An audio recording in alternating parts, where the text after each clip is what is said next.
everyone. So this time I sat down with my mum and I had a conversation with her about what it was like to have a child with epilepsy, and talk through some of the stuff about my diagnosis, bits that I can't remember, and stuff about really just coming from mum's perspective and the things that I didn't really know was going on maybe, and get her insight and perspective on things. So yeah, that was really nice to do actually, and I really enjoyed it, so I hope you enjoy it too. I'm sorry, my mum didn't want to be filmed, so it's just our voices, but there will be screens popping up occasionally with words on, just to explain or clarify. We forgot to not use names while we were filming, and then realised afterwards, so there might be some blank spots where we use people's names and have then had to blank them out, and then there might be a little message on the screen just explaining the context for who that person was, rather than using their name. So I'm really sorry about that, but I'm still new to this. So yeah, I really hope you enjoy. What was I like as a tiny person? Did I show any signs of there being anything wrong? None whatsoever. No. You were normal, you did all the things that you should do at the right time. What changed? You smiled at the right time, you sat up at the right time, you crawled at the right time, you walked at the right time, you talked at the right time. All of those things you did when you should have done. So I was a normal baby, I just didn't turn out to be a normal adult. Yeah. You're not supposed to agree with that. What? What's normal? Okay. You're a nursey person. Mm. What did you know about epilepsy prior to my diagnosis? I knew what it was. I knew the physiology, Okay. but I didn't know the practical implications of that. Okay. And I certainly didn't know anything about your type of epilepsy. But as even the paediatric neurologist said to me, your daughter bemuses me, I don't think that's a surprise.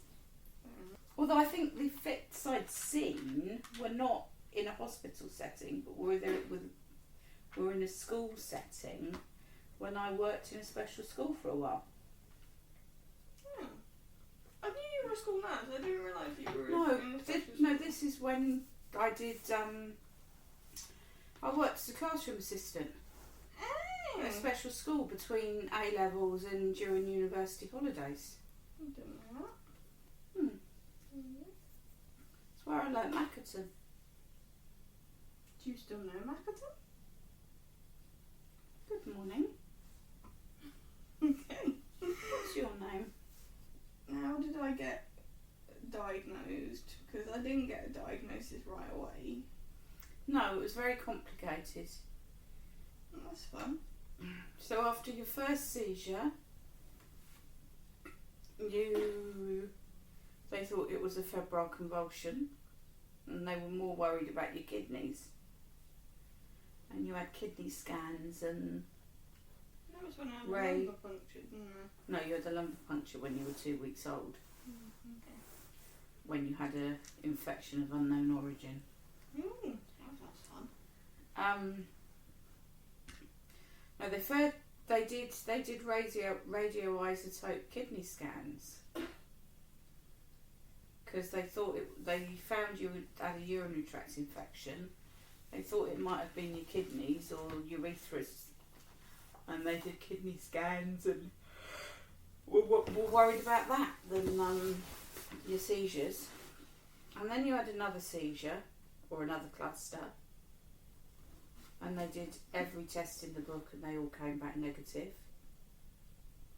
They then did put you on carbamazepine to begin with.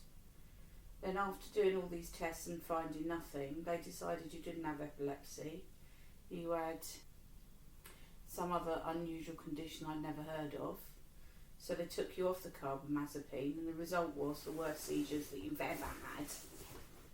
10 in, I think you had 12 in 24 hours, and several of them lasted more than 10 minutes.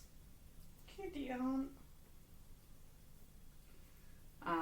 So then they decided that perhaps it was epilepsy after all, because you responded to anti-epileptic drugs, and put you back on. No, they didn't put you back on carbamazepine, they put you back on something else. Oh no, then they put you back on phenytoin. Phenytoin. Was that the time they put me on pyramide? No, that one came after. And after 4 weeks I said I couldn't live with it because you were asleep the whole time. You got up in the morning, I gave you your breakfast, and I find you were falling in a little pile on the floor, fast asleep. To be fair, that's not too different from nowadays. No, but this was silly. You literally spent all day and night asleep. So I think that's when they put you onto pyramate, and then you wouldn't gain weight. So I had to put butter on all your vegetables and put double cream in everything, and you still wouldn't put on weight. Then they put you on lamotrigine. Pyramate again now. Yeah. Then they put you on lamotrigine. I can't remember why they took you off of that. Because you didn't have a reaction to lamotrigine until the second time you were on it. I was on it twice. The second time they put you on it, you had an allergic reaction to it. I mean, I know because I've got a thing around my neck that says I'm allergic to lamotrigine, but I didn't realise that I was on it. I think you've been on at least 5 or 6 drugs before the ones that you're on now. Yeah. In various doses and mixtures. And nobody gave you a proper diagnosis until you went to Great Ormond Street when you were 13. Really? Yeah, we didn't. What they thought. Nobody actually found any lesion and actually started calling it focal epilepsy until you went to Great Ormond Street. And the reason you ended up with because you were under him. He decided you needed a specialist, so you went to you didn't like, but was a good neurologist. He was the one who I refused to say anything, wasn't he? Yeah. Then they rejiggled everything. And any children this side of Reading were put under a guy called. Yeah, I remember. Didn't he then? But go then off on he sick went leave? off on sick leave for ages and ages, and nothing was done. And all he ever did was just adjust the dose of drugs, and didn't seem to be getting anywhere. And I expressed my frustration to who suggested sending you to worked with at Great Ormond Street. It helps to know your paediatrician that well. But I didn't know him that well at that point. Anyway, I did know him a bit. The joys of working with my paediatrician. So I didn't realise that I hadn't actually been diagnosed until I was 13. That you've been diagnosed with some sort of partial epilepsy, but thought it was paediatric. Oh, I can't remember, or juvenile something or other. But you didn't have a proper diagnosis until you saw. Shows how much I know. What was it like to adjust to one of your children having a neurological condition like epilepsy? I don't know, we just did it because we had to. Okay. But we accepted you for who you were and wanted you to have the same as your brothers did. Yeah. And just treated you as normal as we could. Did it change anything about day-to-day life? Well, it was a pain in the neck every time we had a day of seizures and suddenly I had to go to work, but you couldn't go to work. School. And so, but between you, me and Daddy and Granny and Grandad and Auntie Sarah during school holidays, we just about managed to juggle it until Tim got old enough. Occasionally he did the childcare. I can remember the first time Tim watched Frozen was Tim had been left in charge of me, and I wanted to watch a film, but I refused to watch anything scary, and so I made him watch Frozen. But because the stupid thing, we came to the conclusion we were being stupid when we left you with next door. Yeah. I can't even think of her name. Anita next door. Hmm. And you had a fit, so she came in and got Tim. Fair enough. Yeah. I mean, my brothers were quite good at dealing with my fits. Well, they knew nothing else. Yeah. So they just got on with life too. Yeah. How did you explain my seizures to my brothers? What was that like? Did they get it? Because they must. I think we just told them that there was some abnormal electrical activity in your brain. And did 6-year-old Matthew understand that? 6-year-old Matthew just took it like he took anything else you told him. Yeah. Oh, right. Tim was a bit more worried and wanted to know more and was a little bit more interested in knowing why and how. That's why you became the doctor. But yeah. Okay. You've already anticipated that question. Which is what? What was it like balancing work when I was having a bad day? Well, and is there anything that you wish you'd done differently about having to deal with that situation? No, I was just very, very grateful that we had Granny and Auntie Sarah and Grandad who just accepted it as part of life as well and did what they could to help and... Yeah. I'll never forget having a rough day and Granny coming down and looking after me. She was trying to occupy me, and so we ended up playing bowling on the Wii, and I've got no idea why when I was fitting, and I actually ended up like going to do a bowl and ended up fitting at that point. And I've got no idea why she was letting me play on this games console while I was fitting. But also just the idea of her playing on that games console is just totally bizarre to me. Do you have any good times or funny memories that came about because of my seizures? Well, the one that everybody laughs about is the one when we were in Florida in the swimming pool and Matthew and Tim were in the swimming pool with you. You had a seizure, so Tim just pulled you out. Yeah. and I still thought that it was a good idea to jump into the pool fully clothed to rescue you, which was totally unnecessary because he already sort of sorted out the situation. Yeah. I think that's the funniest one. I cut my toe during that seizure.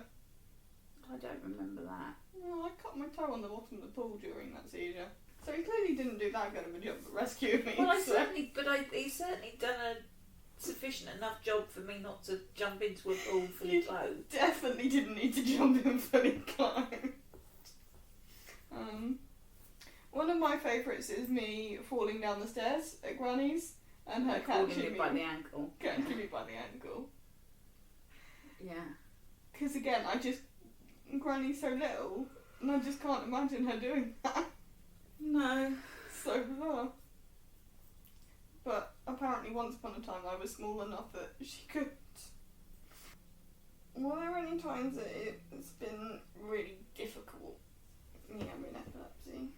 Yeah. The day that you decided to have seizures at the same time as Matthew was having a really nasty asthma attack. No, it wasn't. He woke up one day and said he couldn't breathe and had pains in his chest. I took you to the GPs who sent me straight up to the hospital, and they diagnosed something to do with his intercostal muscles and sent us home. But then we ended up back at the hospital again in the afternoon because of you. I'm sorry. I mean, the first one, Matthew, that's not my fault. No, but... Has anything helped when it was really difficult? I suppose the thing that we accepted that God had given you to us in the way that you were. Yeah. And we've been given an extra special gift that we had to look after extra specially. Yeah. I guess because I was saying a couple of nights ago, I've kind of always seen my brain as broken. But you were saying you'd never thought of it like that. And I found that quite interesting, because... You are who you are. Yeah. But... I don't know. As a child, I always just thought that it was because my brain was broken, but you didn't see it like that. No.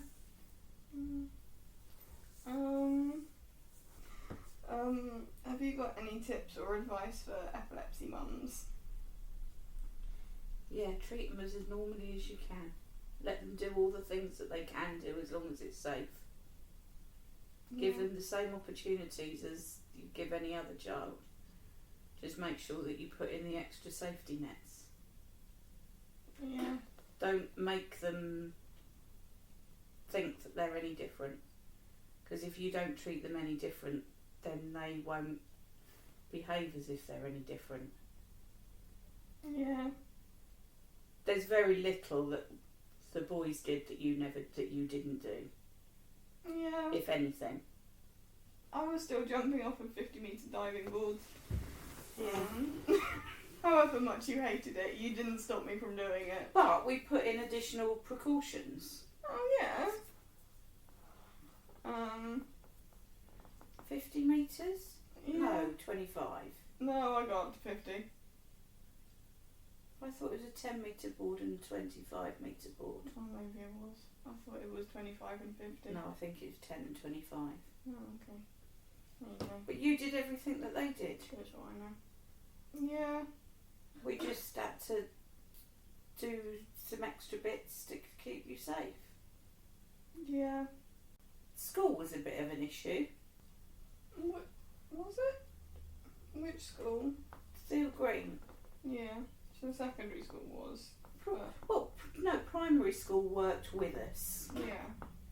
And it was very much a collaboration. Whereas Theo, you felt at times they were working against us. Yeah. They didn't really get it. They didn't really get it. To ring me up the day before you were due to go on a school trip to say, oh, we've just discovered we haven't got anybody to take to go with Rachel, so she can't go unless you come. Well, how do I do that when I'm at work? Yeah. And they did that multiple times. Certainly did that with Cadbury's World, and I managed to get the day off and come with you. They did that with Marwell as well. Didn't Tim come? Can't remember the... Sure, Tim came to Marwell with you. Was it Tim? Yeah. And they thought that you were going to have to come to Warhorse with me as well, but they just about managed to persuade one of the school nurses to come. Sandra came to that with me in the end. But they used to make these decisions 24 hours before the trips. Yeah. It was that arrogant was he Australian? Who thought that I was just going to give him a bottle of midazolam, and he took it and just put it on the side. No. That's not where midazolam lives. It lives in a lock cupboard in a lock cupboard, and if even an 11-year-old knows that, then you really should. Well, they used to keep it in a little mini safe in a locked cupboard. Yeah. But Westwood Farm would keep you as long as they possibly could. Yeah. Whereas Hill Green would ring up the moment you mentioned a twitch. Yeah. It felt like they were scared of me. Well, they were. And that was... I didn't like that, because that was scary for me. Yeah, the other thing people never did grasp was that although you lost control of your limbs, you could hear everything that was going on. Yeah, my brothers learnt that. And people said some very stupid things. Some funny things, some clearly because they just didn't know what to say, and some... That was quite funny. I only remember one time when my brothers intentionally decided to try and insult me in the car, because they thought that I couldn't hear them while I was having a seizure. And they weren't saying anything about the seizure itself, they were just... Being brothers. Being my brothers. And then I repeated to them once I came out of the seizure what they just said. And the looks on their faces when that happened was quite funny. And they never made the same mistake again. I think I threatened to hit them. Probably. I think I was about 9. And the only question that I have left is do you have anything that you want to ask me? No. Could I have been a better mother? I think there are times that you were a nurse before you were a mum.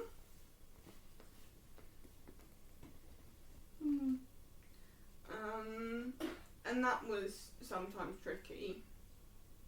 But that's tricky for me. Yeah. Getting the balance. No, I know. I didn't say that it wasn't. But that was sometimes hard. Maybe that was almost a protective mechanism. I think it, yeah. Because it was easier for me to cope with watching you. As a nurse, you're the one in control. But whereas as a mother, you're the person having to watch. And it's not easy watching your child suffer. Yeah. I guess I don't really know what my seizures look like. I do.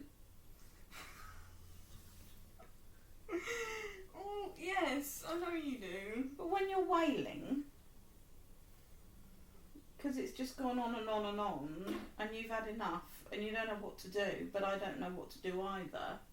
Yeah. It's not much fun. No. Especially at 3, it's always worse at 3 o'clock in the morning. Yeah, but everything's worse at 3 o'clock in the morning. Yeah, but seizures are worse at 3 o'clock in the morning, especially when you haven't had any sleep. Yeah. Megan, thank you so much for watching. I'm sorry that ended so abruptly. I'll be back in 2 weeks' time on Monday with another vlog, so hope to see you again then. Thank you.